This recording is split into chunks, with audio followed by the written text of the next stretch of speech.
Ryan on his first mission. Homelander jealous of his son. Butcher kicked out of The Boys.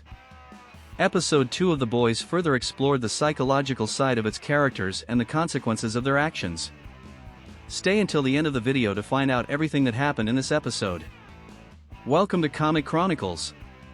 Today's analysis will focus on the events of the episode in relation to each character, making it easier for us to discuss and better understand the direction the series may take. Let's start with A-Train.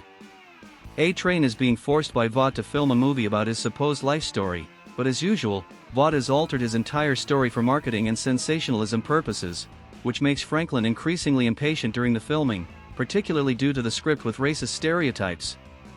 He shows that he is growing tired of Vought and remorseful for the things he has done. This becomes clear when he hears his brother saying that he's a fake in front of his nephews and that he has never truly saved anyone. This prompts him to assist the boys with information about what actually happened to the bodies that appeared in the Civil War from the previous episode. Meanwhile, Black Noir feels out of place among the seven, as he still hasn't understood his role as a soup. Sage, the smartest person in the world, is the key to everything that will happen from now on. She has been chosen by Homelander to boost his reputation, establish a reign for Ryan and himself, and take control of Vought. In a short amount of time, she shows what she is capable of by cornering Ashley and assuming the role of Vaught's CEO.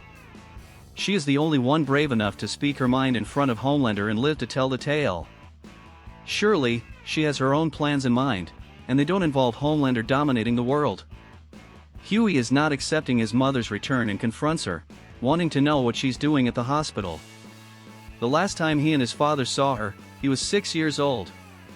He tells her to leave and says that neither he nor his father need her. To his surprise, she says that the hospital contacted her because his father had given her the responsibility of making important decisions in case of a tragedy, such as when to remove life support, and she even had a do not resuscitate order. Hughie is left speechless and says he will sue her so that she can't make any decisions since she wasn't part of their lives and abandoned them. Starlight is still in internal conflict about whether or not to lead the Starlighters. She no longer wants to be known as Starlight but as herself, Annie January.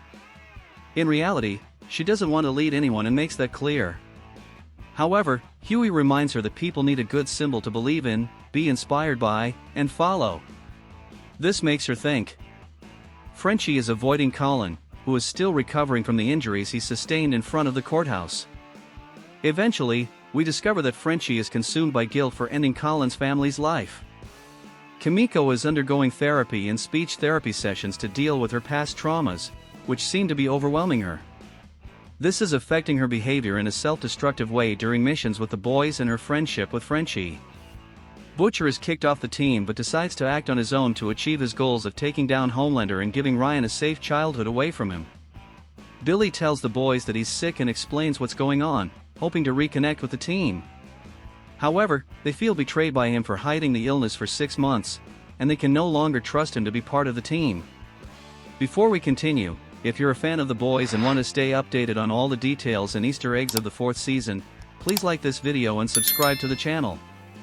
That's the contribution you can make to help us keep this channel active and help us reach our goal of the first 1,000 subscribers. Thank you very much. Ryan. In this episode, Ryan attends a meeting with Vaught's marketing team, who are planning to make a movie about him. Homelander wants to be a part of it, but Sage talks about the hero's journey that Ryan should have in his film, and that would only work if he were the sole protagonist, playing the role of the chosen one. Additionally, he has his first mission, but Homelander interferes, which leads to Ryan accidentally ending the life of an innocent person. This deeply affects him because he doesn't want to be like his father, he cares about people. Moving on to Homelander, he claims to want to build a kingdom for himself and his son, but he appears to be jealous when he realizes that Ryan is gaining more attention. He also gets irritated that Ryan is conscious of his actions and doesn't want to treat humans as mere playthings, fragile and inferior. Like the other characters this season, he is influenced by Sister Sage, who questions how he accepts being treated with disdain by everyone.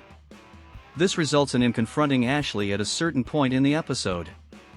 Firecracker, another character confronted by Sage, leading a meeting space for conspiracy theorists.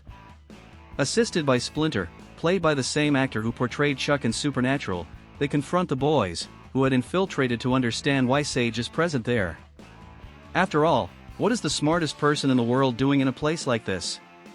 When confronted by Sister Sage, Firecracker is asked what she sells. She hesitates but eventually admits that she is there to sell purpose to people who are considered useless by society. By believing in something and following it, they feel they become useful.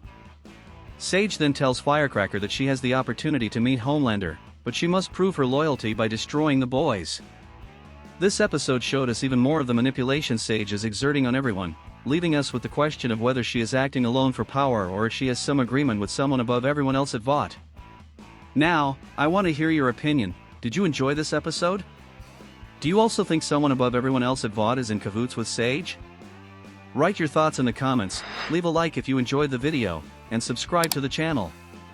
Soon, we will release our detailed analysis of episode 3, so make sure to enable notifications to stay informed when the video is released and to be updated on all the details of the 4th season of The Boys. Thank you very much, and see you in the next video.